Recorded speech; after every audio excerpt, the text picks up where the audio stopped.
Olá pessoal, tudo bem? Sejam bem-vindos mais uma vez ao nosso canal e hoje a gente vai conversar sobre uma coisa que é bem polêmica, mas também é importante que a gente fale sobre ela para não deixar com que certas falsas verdades se propaguem sem que a gente dê a respectiva explicação. Estou falando do sistema de cotas. Em primeiro lugar, vamos recapitular. O que são cotas? Cotas são reservas de vagas destinadas a certos grupos em condição de vulnerabilidade histórica. Esses grupos normalmente são pessoas com deficiência, negros, mulheres e assim sucessivamente. E esse ano, 2022, nós temos a proposta ou a necessidade, para ser mais exato, da revisão da Lei de Cotas, que é de 2012, a Lei 12.711. E por quê? Porque as cotas, ao contrário do que muita gente pensa, não são medidas permanentes, são medidas especiais e temporárias que devem ser revistas periodicamente, de maneira que se faça a avaliação se aquela política social já cumpriu o seu respectivo objetivo. No caso das cotas, especificamente, nós estamos falando das cotas nas universidades, ou seja, as cotas para pretos, pardos, indígenas e pessoas com deficiência, por força da Lei 13.409 de 2017, nas universidades. E aí se pergunta o seguinte: as cotas atingiram a sua finalidade? A primeira questão que a gente deve colocar é que quem faz essa pergunta deve se preocupar em verificar qual era o quantitativo de acessos para pessoas pretas, pardas, indígenas e pessoas com deficiência nas universidades antes da lei e depois da lei. A segunda questão que é importante a gente observar é saber se as pessoas beneficiárias das cotas efetivamente se sentem contempladas, se sentem atendidas e se houve efetivamente avanços sociais, ou seja, crescimento ou mobilidade social de parte desses grupos na nossa realidade, na nossa sociedade. Então, a primeira questão que a gente deve ter em mente é saber desses grupos. Todas as pesquisas atualmente disponíveis para avaliação da lei de cotas, seja no IBGE, sejam pesquisas de outras organizações não governamentais independentes, dão conta de que após a promulgação da lei de cotas, nós tivemos um grande quantitativo de pessoas pretas, pardas, indígenas e com deficiência de 2017 para cá, chegando à universidade, principalmente em cursos fortemente elitizados, onde normalmente só frequentam pessoas com bom poder aquisitivo, como, por exemplo, o curso de medicina. O curso de medicina no Brasil é aquele curso que funciona da seguinte forma: ou você tem muito dinheiro para pagar um curso preparatório, boas escolas, ou você tem muito dinheiro para pagar uma universidade privada. Por quê? Porque você não teve uma educação de qualidade, uma educação pública de qualidade, sobretudo as pessoas pretas, pardas, indígenas e com deficiência. Consequentemente, esse curso, por exemplo, era um curso extremamente embranquecido, e até hoje mas um pouquinho menos do que foi em outros momentos. Então, a primeira grande observação que eu faço esse é um ano de revisão da lei de cotas.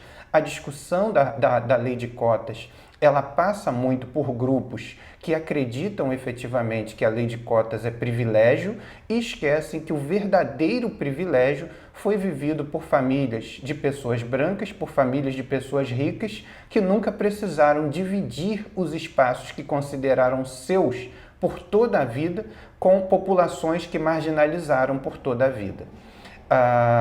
Faça o seguinte exercício. A cada vez que você for ao médico, observe se ele é preto, se ele é pardo, se ele é indígena ou se ele tem deficiência. E você vai verificar, por exemplo, que na grande maioria das vezes, na maioria absoluta das vezes, o médico não é negro, não é indígena, não é pardo e não é pessoa com deficiência. Bom, então, o que nós temos hoje de realidade? A lei de cotas, ela precisa efetivamente ser revista muito em função de que a gente precisa ampliar o alcance dela e não reduzir, e não achar que está bom. Por quê? Porque apesar de pretos e pardos constituírem a maioria das pessoas residentes que vivem no Brasil, nós temos uma realidade em que efetivamente não há essa mesma correspondência dentro das universidades e principalmente em cursos fortemente elitizados, como o de medicina, como o de direito, como os cursos de engenharia e assim sucessivamente. Ou seja, esses cursos mais concorridos são exatamente os que mais excluem. Uma questão importante também nesse ano é sobre a questão das cotas para mulheres nas eleições. Os partidos vivem procurando candidatas mulheres não para fazê-las representantes do poder público. Em muitas das vezes, esses partidos apenas buscam representantes mulheres com uma finalidade. A finalidade é cumprir a destinação do fundo partidário, a regra dos 30% da verba do fundo partidário para mulheres. E essa é uma distorção. A lei de cotas, o sistema de cotas nos partidos políticos ainda funciona muito mal. E aí é bom dizer, essa sim não avançou praticamente nada. Se a gente pegar a representação das mulheres no Congresso Nacional, é uma representação ínfima em relação ao quantitativo de deputados e senadores que ocupam aquelas duas casas. Por fim, quero fazer um rápido comentário para a gente refletir também sobre o sistema de cotas para pessoas com deficiência. Esse funciona, efetivamente, se você for buscar no setor público. O que eu quero dizer com isso? Que no setor público os editais já há bastante tempo reservam as vagas previstas no artigo 37 da Constituição para pessoas com deficiência nas mais variadas esferas do setor privado. Muitas vezes as vagas não são preenchidas e aí há uma série de razões que a gente vai discutir no futuro, mas os editais já têm essa preocupação depois de muito tempo de luta. O grande problema está na iniciativa privada, em que várias empresas contratam deficientes fantasmas. Basicamente, o que elas fazem?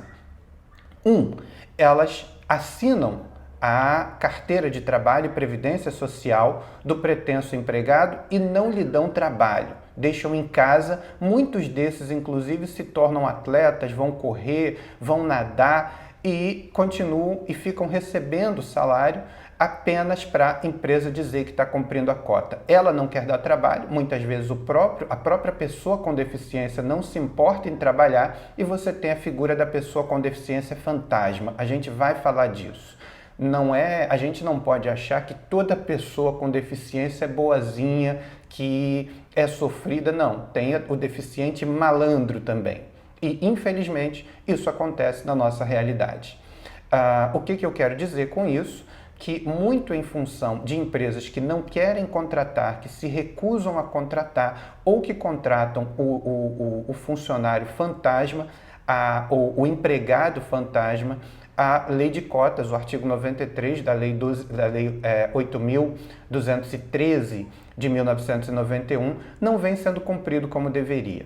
Se a gente pegar a relação anual de informações sociais, de 2006 para cá, o máximo que se atingiu de percentual de contratação de pessoas com deficiência foi de 1%. Às vezes, quando passou muito, chegou a 1,2%. Quando o ideal pela lei de cotas seria algo em torno de 2,9%, 3%. Portanto, o sistema de cotas brasileiro, para os mais variados grupos, é um sistema que tem funcionado mal. E aí a gente não pode achar que porque funciona mal é necessário, então, acabar com o sistema. Não, é preciso aperfeiçoar o sistema e aperfeiçoar esses mecanismos. A gente vai, nos próximos vídeos aqui no canal, dissecar essas ideias desses sistemas de cotas para a gente entender o que pode ser melhor, o que funciona e efetivamente o que nunca funcionou. Te espero no próximo vídeo, te desejo um excelente dia e a gente se vê. Se inscreve no canal, não se esquece. Segue a gente no Instagram e vem com a gente nos próximos. Tchau!